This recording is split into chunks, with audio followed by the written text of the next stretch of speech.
Ahora vamos a presentar, como cada martes, el micro del Colegio de Abogados de la ciudad de San Cristóbal. La doctora Viviana Schiavi y la doctora Ileana Linares continúan hablando sobre las situaciones especiales en el ámbito laboral. El derecho es el reflejo de una sociedad. Por ello, para que podamos ejercerlo y defenderlo, debemos conocerlo. La delegación del Colegio de Abogados de la Quinta Circunscripción Judicial contribuye con su aporte hacia la comunidad en su difusión. Continuando con nuestra doctora Ileana Linares en el tema laboral, que hemos pasado no solo por despidos, sino relaciones laborales, matrimonios, mujer embarazada. Hoy vamos a tocar el último tema de esta jornada, porque después vendrán otros temas relacionados a los aspectos del derecho laboral, que van a ser las cuestiones de accidentes laborales. Y hoy vamos a tratar con Ileana, o mejor dicho, ella nos va a hablar sobre el despido discriminatorio. Bien, el despido discriminatorio en realidad no surge de la propia ley de contrato de trabajo, sino de una ley que no tiene naturaleza laboral, sino penal, que es la ley de penalización de actos discriminatorios. Esta ley, si bien es penal, se aplica a cuestiones laborales también. Cuando hay discriminación, cuando una parte que está en superioridad respecto de la otra, decide, por ejemplo, la exclusión, ¿sí?, de un modo discriminatorio basándose en una condición particular de esa persona, en este caso el trabajador. ¿Cuáles son los motivos para considerarlo como discriminatorio?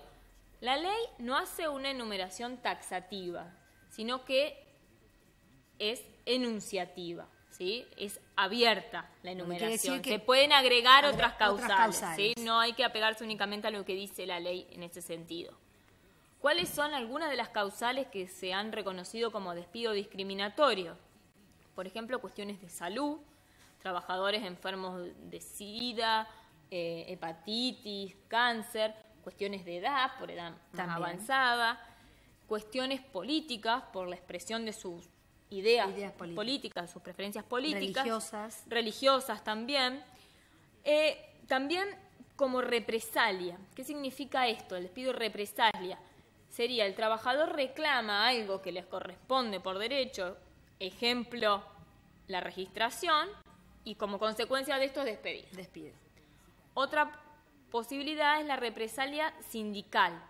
Acá hay que tener en cuenta algo. Hay una ley especial que prevé y protege la actividad sindical, pero esto es aplicable a aquellos sindicalistas que pertenecen a organizaciones que tienen personería jurídica y personería gremial. Exacto. En caso de un trabajador que no pertenezca a estas organizaciones, podría subsidiariamente aplicar la ley de despido discriminatorio. También puede pasar, en cuestiones sindicales, que no se despida al trabajador que tiene una actividad sindical, sino que se despida a otro familiar. Por ejemplo, a la mujer que trabaja en el mismo empleo. Como una forma de presión. Como una forma de presión, obviamente, como represalia. O a un hijo, a un familiar, a alguien que esté vinculado. También hay una causal, digamos, objetiva, que es cualquier otro trato discriminatorio que lleve al despido y que no tenga otra causal de despido, ¿sí? Ante esta situación, ¿qué puede hacer el trabajador? El despido se produjo, como ya lo dijimos, basta la comunicación de la intención de despedir y el despido produce sus efectos. Exacto. Pero esta ley lo que prevé es que se pueda declarar nulo el acto discriminatorio. En este caso, el acto discriminatorio va a ser el acto del despido. Perdón, siempre hablamos que esta cuestión de declarársela nula es mediante un juicio de por medio, ¿no es cierto? Porque el que va a declarar la nulidad o nulo esa decisión es un juez, mediante un procedimiento judicial. Obvio. Mediante el procedimiento judicial que vos decías, puede culminar con la declaración de nulidad.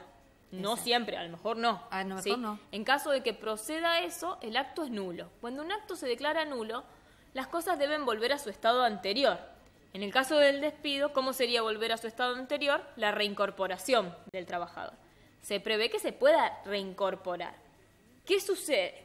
Normalmente ningún trabajador va a querer volver a un empleo donde lo despidieron en forma discriminatoria, porque lo más probable es que enseguida sea despedido. O que realmente tenga un acoso laboral importante.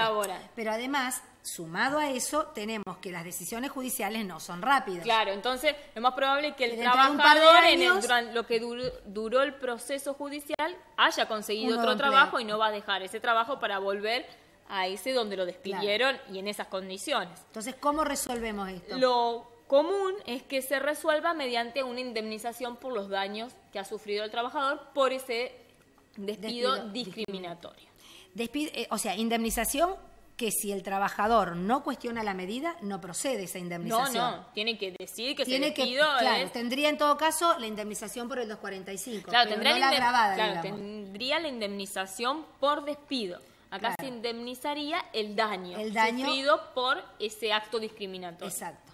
¿Sí? Por ejemplo, que lo hayan despedido por tener Sí, tal por idea las causales política que- o alguna de las causas, Sí, o una enfermedad. No, o también ese caso muy, muy claro que pusiste, aquel empleado que está dedicado a la cuestión sindical dentro de la empresa, no lo despiden a él, pero sí al familiar, la mujer, el hijo, como una cuestión de presión.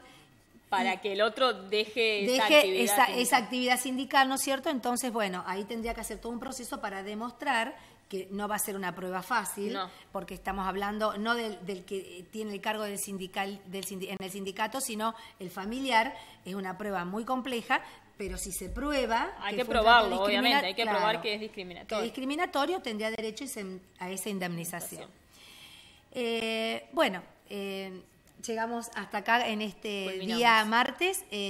Nos vemos la semana que viene con accidentes de trabajo.